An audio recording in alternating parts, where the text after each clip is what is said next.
Eu queria usar também um exemplo até de um livro que eu li essa semana, aliás, ontem, com o Mateu e com a Helena. Para quem não sabe, eu tenho 3 filhos, a Helena de 8 anos, o Mateu e a Cecília são gêmeos, tem 5 anos. Eu li com o Mateu de 5 anos e a Helena de 8. E esse livro aqui, no que a gente separou, a Carol separou também, né? Que é maravilhoso. E é uma narrativa, mas é cheio de poesia.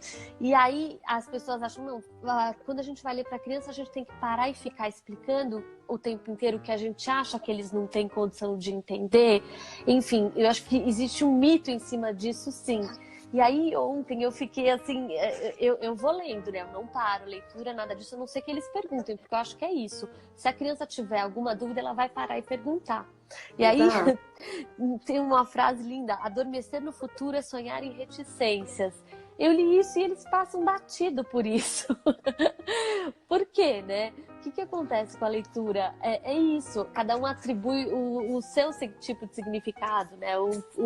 A leitura para cada um acontece de uma maneira, então às vezes para um vai ficar a sonoridade do texto, não necessariamente precisa ter aquela coisa da compreensão exata do que está por trás, até porque a literatura não tem isso, né? Porque tem vários tipos de interpretação, cada pessoa lê de um jeito diferente.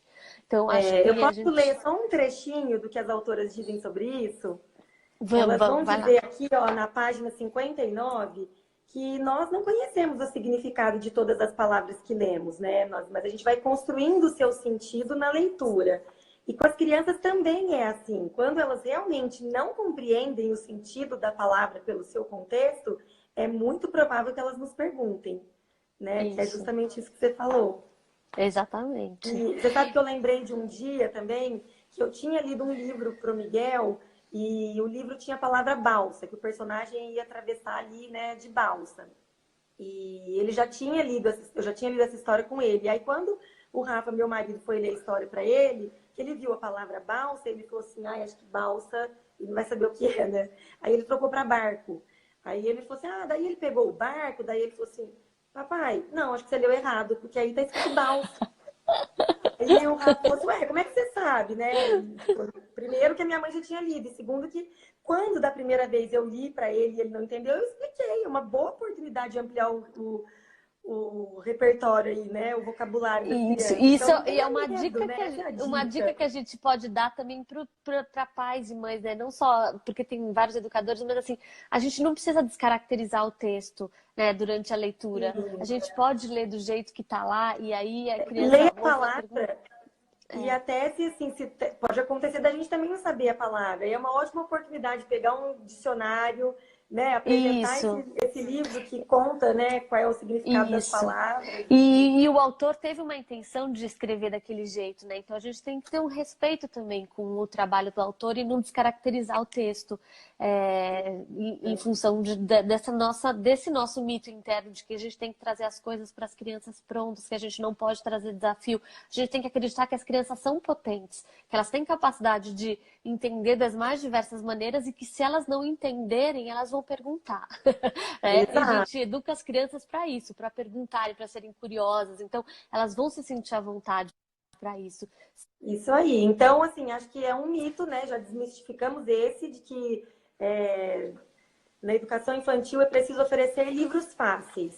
Não é verdade, né? Tanto que eu já li esse livrão aqui, que eu super aconselho que todo mundo leia para crianças menores de 6 anos, vai lendo um pouquinho cada noite, que é um enredo incrível e vale super a pena. Eu saí, Carol? Não, tá aí. Não, é porque eu recebi uma ligação e aí eu não tô mais me vendo. Eu não tô me vendo. Então, se eu sair do foco, você me avisa, tá? Porque eu não tô me vendo, mas... Mas tá ótimo aí. E aí, outra coisa, pode só deixa eu falar um ponto. Carol, só uma última coisa que eu queria falar sobre isso das palavras do vocabulário. Muita gente fala, porque a gente lê para ampliar o vocabulário das crianças. E a gente tem claro que assim, isso é uma consequência. Na verdade, a gente não lê para aumentar o vocabulário das crianças. A gente lê porque a experiência de vocabulário é uma delas. A experiência com a literatura é maravilhosa e aí é uma consequência isso. E na verdade não é, a literatura não está a serviço serviço, a literatura não está a serviço da aquisição da linguagem, né? É uma coisa que vem como consequência, né? Tem uma pessoa aqui, ó, R. Fá Beatriz, dizendo que o que acontece muito é que duvidamos, achamos às vezes que as crianças precisam ser poupadas de determinados assuntos, como a morte. E esse, já vou dar o gancho aí, que esse é o assunto da próxima live sobre poupar as crianças dos horrores do mundo. A gente está preparando um conteúdo bem legal para a gente falar só sobre isso, porque esse é o quarto mito. A gente vai fazer hoje o 3 e o 5, que a gente acha que tem relação, porque a gente quer guardar uma live só para esse tema. Então, ó, Fá, Beatriz, guarda aí, que a gente vai falar mais sobre isso na próxima live. Isso, né? E agora a gente vai, inclusive, mostrar vários livros para tocar em assuntos difíceis que toda criança merece ler. Isso, e vai falar sobre essas questões mais polêmicas, sobre, enfim, a possibilidade das pessoas gostarem ou não de um livro. Mas, enfim, a gente vai... Enfim, guarda aí esse na gaveta. Vamos para o próximo mito, que é...